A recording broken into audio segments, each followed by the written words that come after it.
ब्रह्मांड कोटि माया काल रवि शशि सुरगणो आज्ञानलोपेक्षण देवाय अक्षरधामनाधिपति श्री स्वामिनारायण। सहजानंद स्वामी महाराज जय। हरि प्रसाद स्वामी महाराज। गुरु स्वामी महाराज जय।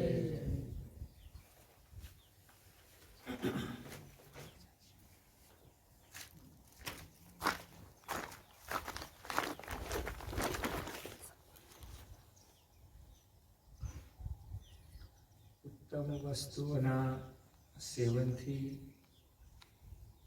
हृदय पुष्ट थाय, शरीर पुष्ट थाय, मन शांत थाय। तमे एवुं जुओ के घणा बधा लोको रात्रे दूधनुं सेवन करता होय छे, पछी जमवामां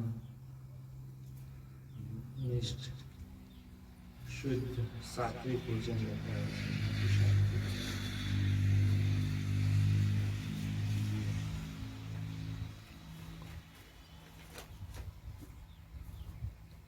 એટલે ચેષ્ટામાં કીટી ગઈએ છે ને, આવા કોઈને મળ્યા નથી, મળશે નહીં, મોટો લાવો લઈ કરી બેઠા સુખ્યા થઈ।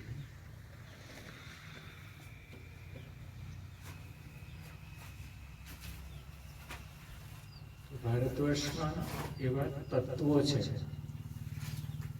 કે જેમણે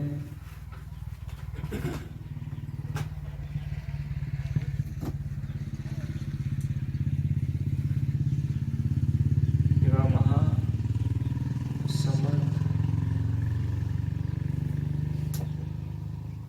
અર્ચા અવતારોના દર્શન કર્યા છે। એ હિમાલય, गिरनार, गंगाजी, नर्मदाजी, पुण्यसलिला, कावेरी, तापी,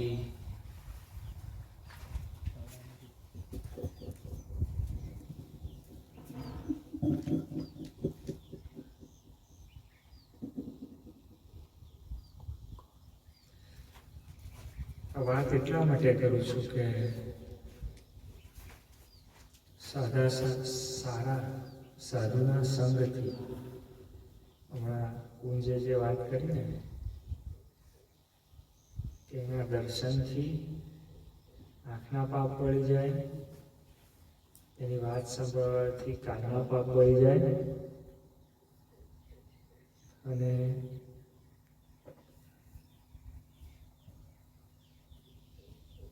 मनना पाप पड़ी जाए।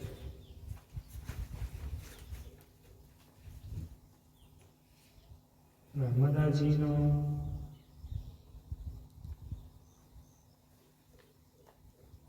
પરિક્રમાનો જે વિચાર એ સંસ્કૃતિ દર્શન માટેનો વિચાર છે, પુણ્યની પ્રાપ્તિ માટેનો નહીં। સ્વામીજી પણ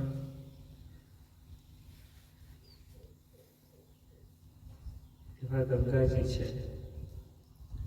કે અનંત પાપોને ધોઈ નાખે, તો પાપ વિમોચન માટે પણ એ વિચાર એટલો બધો કઈ ગાઢ નથી। પણ યુગાંતરથી જે કલ્યાણની પરમાર્થની એક ધારા જે વહી રહી છે, પ્રકૃતિનું જે સાનિધ્ય, તમને એક વિચાર એવો આવશે કે બીજા દેશોમાં નદીઓ નથી, પર્વતો નથી,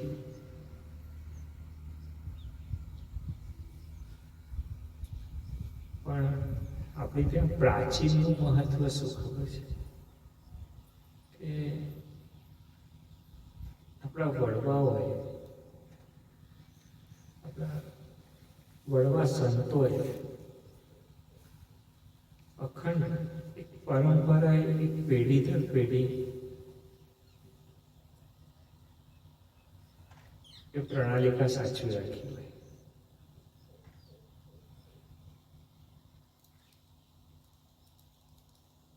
આજે જગન્નાથજીનો મંદિરનો ઇતિહાસ જુઓ,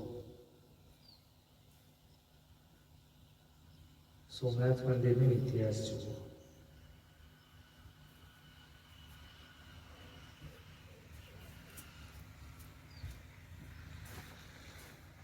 એ પ્રણાલિકા, એ તત્વ, એ સ્વરૂપને સાચવવા માટે હજારો માથાઓ કપાયા છે.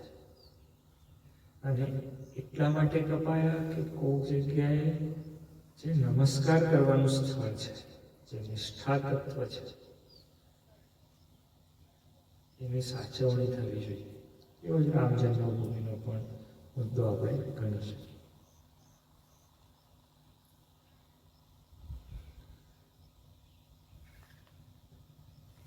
એવી રીતે પ્રતિ સંધ્યાએ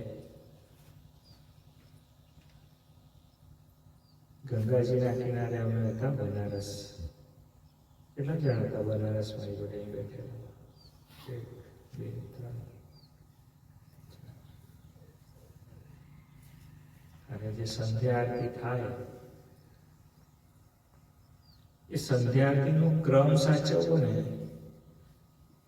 ઠંડીમાં, ઉનાળામાં એટલો અઘરો છે. મંદિરના જે પૂજારી હોય ને, એને ખબર પડે કે પેઢીનું તપ કોને કહેવાય. કારણ કે ગમે ત્યાં ગયા હોય ને, સમયે આવી જવું પડે કે મારા ઠાકોરજી શું કરશે, મારા ઠાકોરજીનું આ બાકી છે, તે બાકી છે. એની સેવાને મૂકીને ક્યાં જાય નહીં, બંધાય. આ ગાય જેમ ખિલ્લે બંધાઈ છે ને, એમ ખિલ્લાની જગ્યાએ પુરુષોત્તમ નારાયણ, અને એને જ્યારે જીવ બંધાય.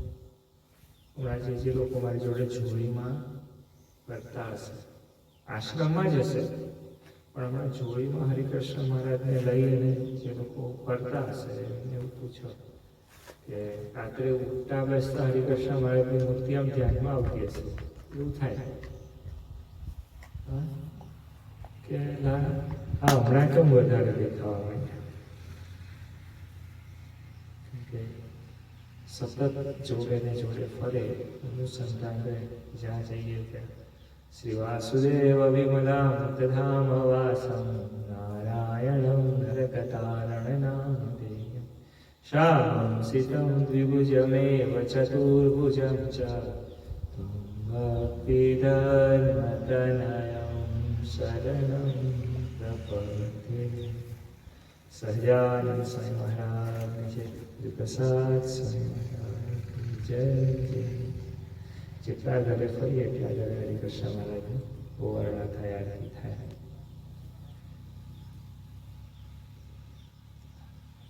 બે વિચાર હૃદયમાં ખૂબ દ્રઢતાથી, એકદમ દિલથી, કે જે સતત યુગોથી અમુક જગ્યાએ મને શાસ્ત્ર પ્રમાણેનું બરોબર ખબર નથી, પણ ગંગાજી કરતાં પણ નર્મદાજી પ્રાચીન, બરોબર ને?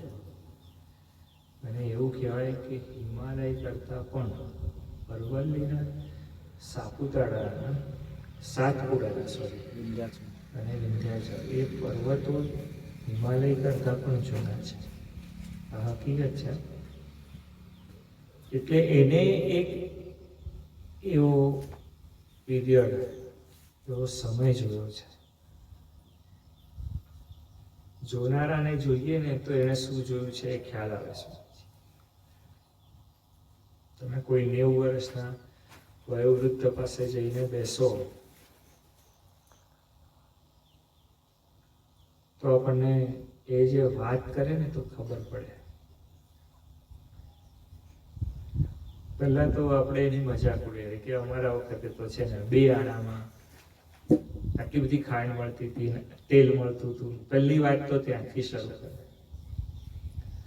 પણ તમે એમની પાસે જો અડધો પોણો કલાક બેઠા હોય અને એ જો જીવનનું જે સત્ય કહે ને, તો તમને ખબર પડે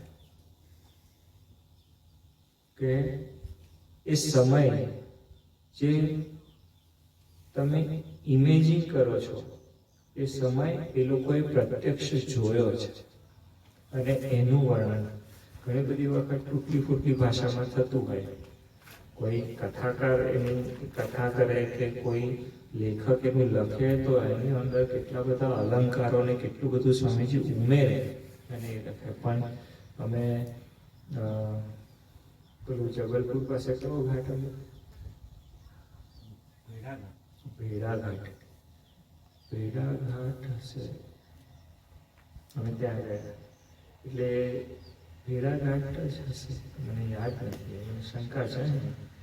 પણ અમે ત્યાં પેલા નાવિક હતો ને એને અમે તો કે એક માણસના 200 રૂપિયા થશે.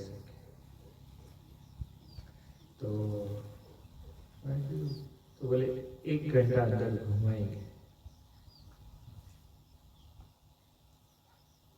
ચાલો હવે એક પરંપરા જ હશે, આપણે તો કોઈ દિવસ ગયેલા નહીં અંદર ફરવાનું. એટલે અમને લઈ ગયો. પછી એને અમને એક પિક્ચર બતાવ્યું કે જો આ ઉપર ડ્રોનથી તમે લો ને તો અંદર આ જે આજુબાજુના ઘાટ ને બધું છે ને આખું ભારતનો નકશો બને છે. અને પછી આજુબાજુની અમને એ બતાવી અને કે બધા આરસના પર્વતો છે. આપણે આરસ ક્યાં જોયો? કિચન. આપણે માર્બલ ક્યાં જોયું? ટાઇલ્સમાં. ઓરિજિનલ માર્બલ કે આરસ કેવો છે આપણને ખબર નથી. ગાયનું દૂધ કેવી રીતે થાય એ આશ્રમ આવ્યા પછી ખબર પડે. બાકી તો બરોડા ડેરી જ ગાય આપે. એટલી બધી આધુનિકતા વ્યાપી ગઈ છે. એનો કોઈ વિરોધ નથી, પણ આધુનિકતાનો સહેજ બી વિરોધ નથી. હું એવું કહેવા જ માંગતો નથી કે આપણે આપણું શાક ઉગાડીશું ને આપણે આપણો સોલર લાઇટ જનરેટ કરીશું ને ગોબર ગેસ પ્લાન્ટ અને આપણે 5, 10, 50 જણ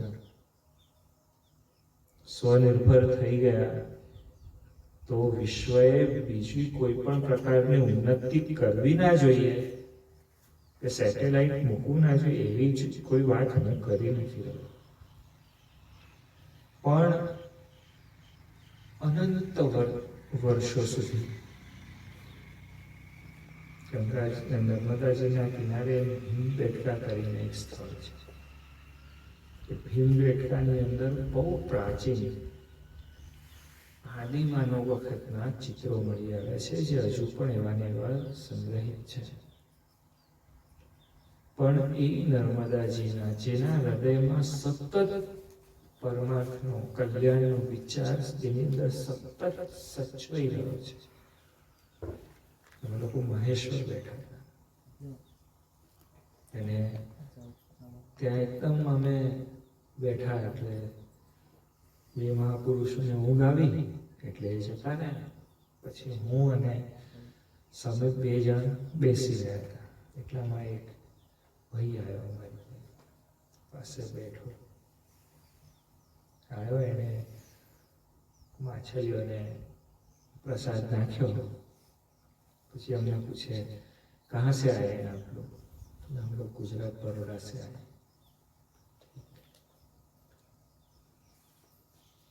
मैं बोले इंदौर से हूँ पर मेरा नेटिव महेश्वर है तो मैं हर सैटरडे संडे आ जाता हूँ.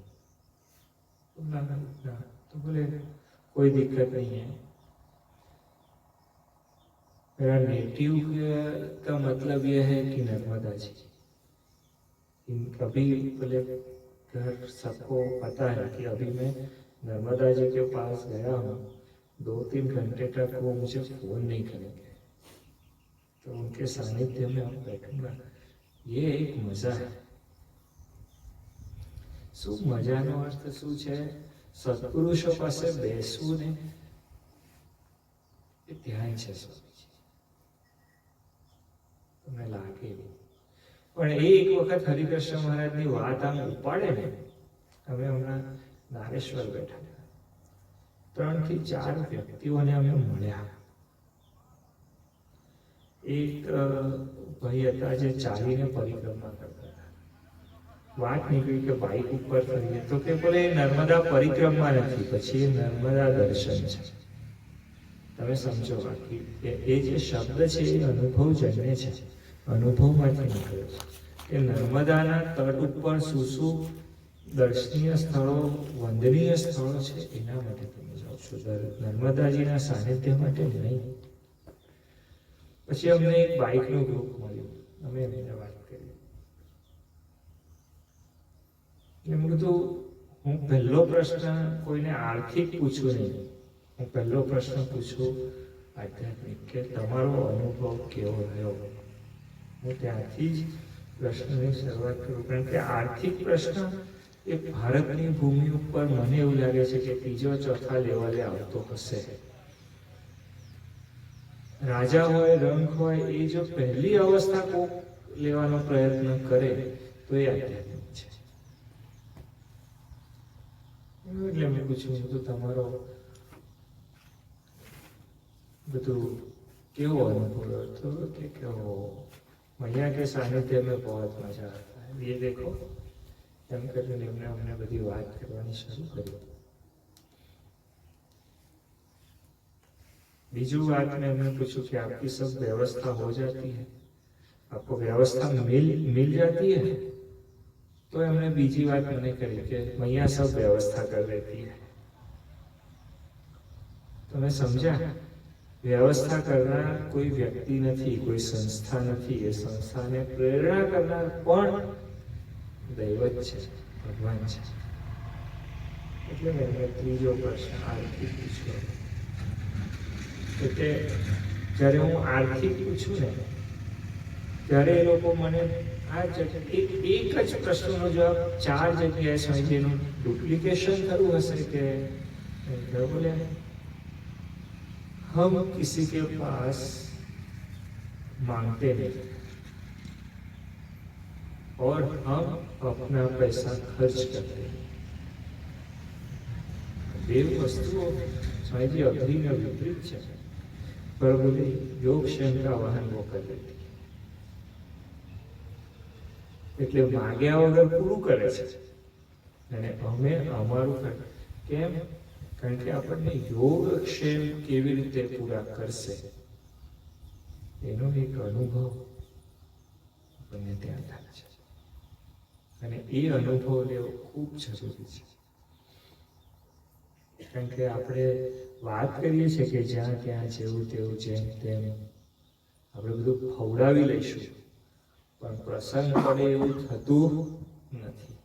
હું તમને આ વાત એટલા માટે કરું છું કે છેલ્લા અમે જે હરિભગત જોડે વાત કરવા બેઠા પછી એ જે બાઇક વાળું ગ્રુપ હતું એ બધાના રાત થઈ ગયેલી, મોડું થઈ ગયેલું, કદાચ 9-1 વાગી ગયા હતા હે ને. એટલે અમે જોયું કે એમણે એમની બાઇક મૂકી હતી અને ઝાડ નીચે જ એ લોકોએ લંબાઈ દીધી હતી, સુઈ ગયા હતા બધા. આપણને ઘરમાં પણ પલાવ જોઈએ, બરોબર કહું છું ને. અને હું માનતો નથી કે ત્યાં મચ્છરા નહીં હોય.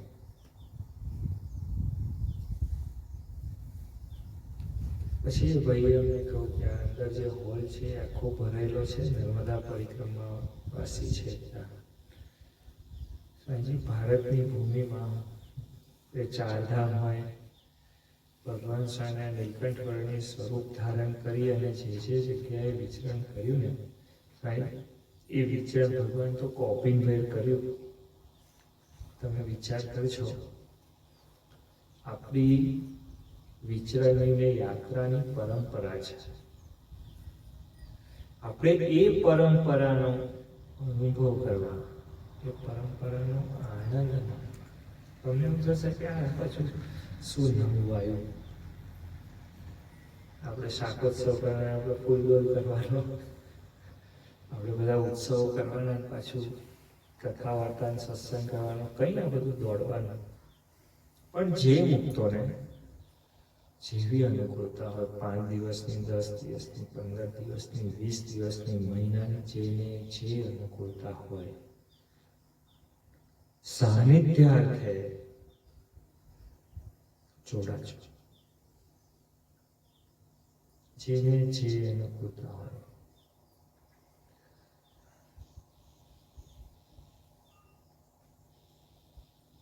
બહુ દિલથી કહું છું, હી હી હા હા. જે મુક્તો યાત્રામાં આવવાના છે નહીં, અનુસંધાન રાખજો શ્રીજી મહારાજ. ભગવાન ભજવાનો લાવો છે. આપણે યાત્રામાં નિવૃત્તિ પરાયણ થઈએ છીએ. એક ભૂલ આપણે ત્યાં થોડુંક એવું થાય. હું તમને કહું છું, મને ખબર છે કે આ વ્યાસાસનને બેસી અને રેકોર્ડ થતું હોય એ વખતે એવું પણ ભૂલ છે જ. યાત્રામાં જાય એટલે બધા સ્વાદમાં એવા તલ્લીન થઈ જાય. આપણે થોડુંક એમાંથી પણ બહાર નીકળવું છે. ભગવાન આપણને જમાડે જ છે. હવે આ સાગરભાઈ આવે છે, સારું જ જમાડે છે, મસ્ત જ. કંઈ એવું આપણને જમાડ્યું નથી.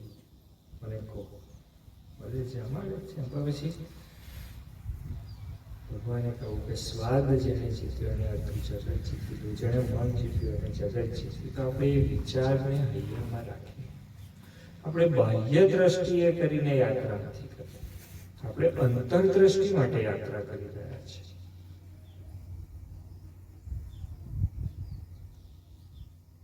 આપણે અંદર સંકલ્પોનો વિરામ કરીને જે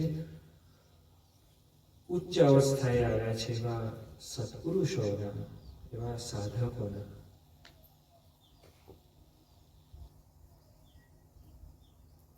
દર્શનાર્થે ઘણા બધા મુક્તો એવા છે કે જે નાહવાના માટે પણ કચકચ કરતા હોય.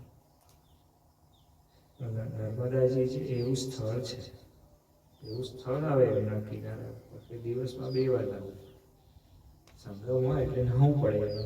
પછી કે ચાલશે ને ગુરુજી, તો એવું નથી કરવાનું. આપણને એવું થાય કે નાહવાથી શું, તમે બહુ દિલથી કહું છું, આપણે રોજ નહીએ છે ને, એટલે નાહવાથી શું થાય એવો જેને વિચાર આવતો હોય ને, એ 2-3 દિવસ નાહતા જાય. પ્રયત્ન કરજો, આમ થશે નહીં, અઘરું છે. તમને બહુ સાચું કહું કે આપણા જીવનમાં નાહવું એક એવી ક્રિયા છે કે જે ભૂલાતી નથી. બોલો,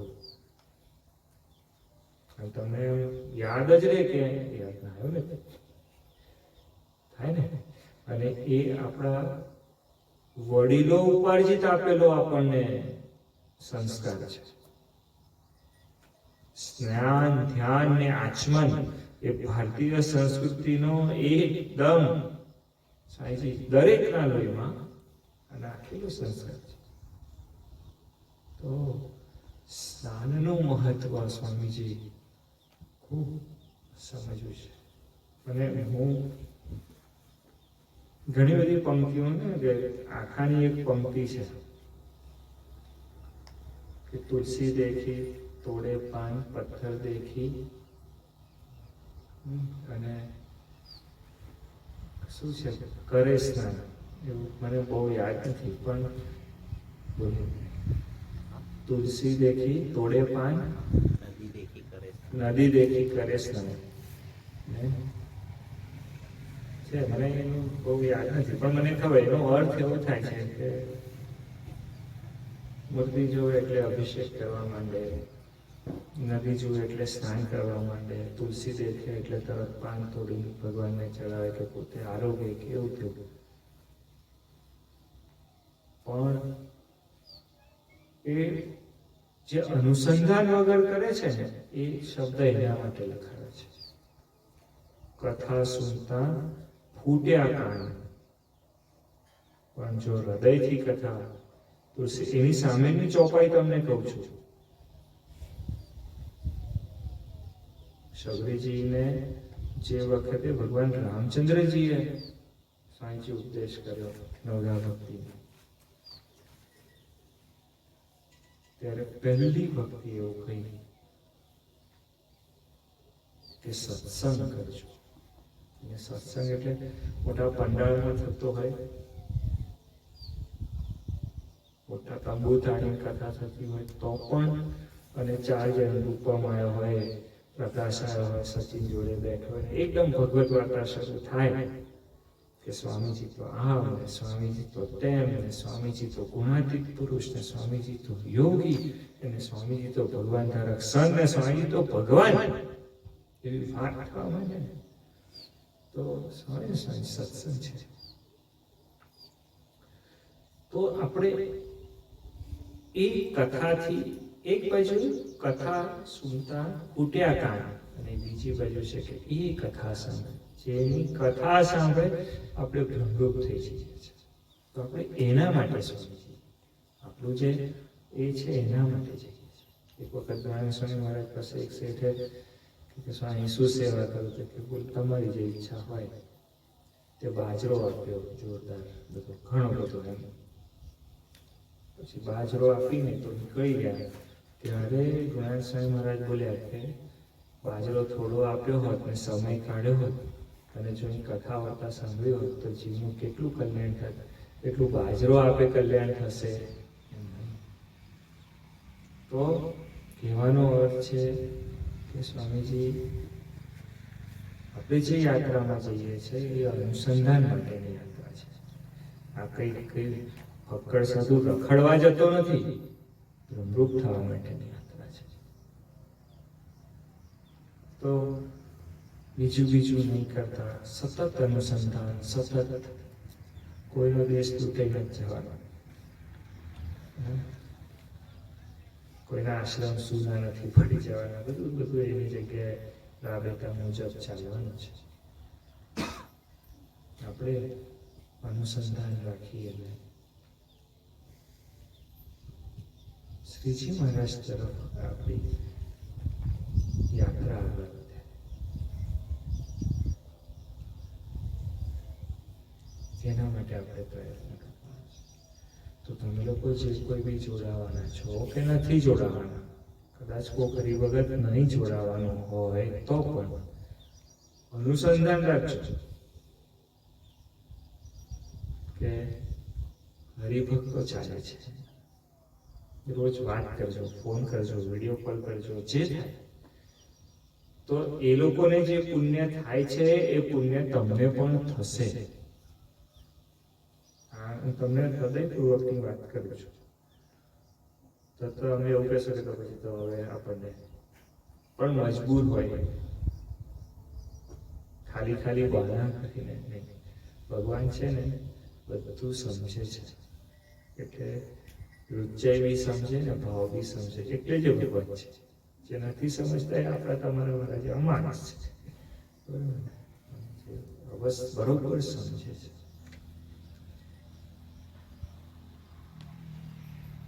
અને જેવી રીતે આ પરિક્રમા કરવાની છે એવું આપણું જીવન પણ, આપણે બધા પરિક્રમામાં જ છીએ. હરિકૃષ્ણ મહારાજ બરોબર વર્તુળના મધ્યમાં ઊભા છે અને આ પરિક્રમા જ થઈ છે જીવન. તો જેવી રીતે પરિક્રમા વ્યવસ્થિત સ્વામીજી થવી જોઈએ, એવી રીતે જીવનનો ધ્યાસ પણ બરોબર એવો જ રાખવો જોઈએ. અને એવો ધ્યાસ લાગીને જો જીવન વિતાવીશું તો જે આવડતની ગાડી છે ને એના પર લખ્યું છે બ્રહ્મ આવર્તન, એવું લખ્યું છે ને કે જે બ્રહ્મનું આવર્તન કરે છે, જે બ્રહ્મની પ્રદક્ષિણા છે. આપણે બધા એવા આવર્તકો છે. આપણું આવર્તન થઈ ગયું છે. એટલે શું, આવવું જવું નહીં, આવવું જવું તો જન્મ મરણ થયા. હું એ આવવા જવાની વાત નથી કરતો. આવર્તકનો અર્થ છે કે જેણે ભગવાને કહ્યું છે કે જે અમારું કામ કરી આવો. એ આવર્તક છે. તો આપણે એનું સ્વામીજી અનુસંધાન રાખીને આપણી જીવન યાત્રા, આપણી નર્મદા પરિક્રમા હોય કે આપણે જગન્નાથપુરીની યાત્રા આવશે, એક પછી એક બધું આવવાનું હોય. કોરોના કાળ પત્યો એટલે આપણી શિબિરો ચાલુ, બરોબર ને? તો અનુસંધાન રાખીને શ્રીજી મહારાજ કરે.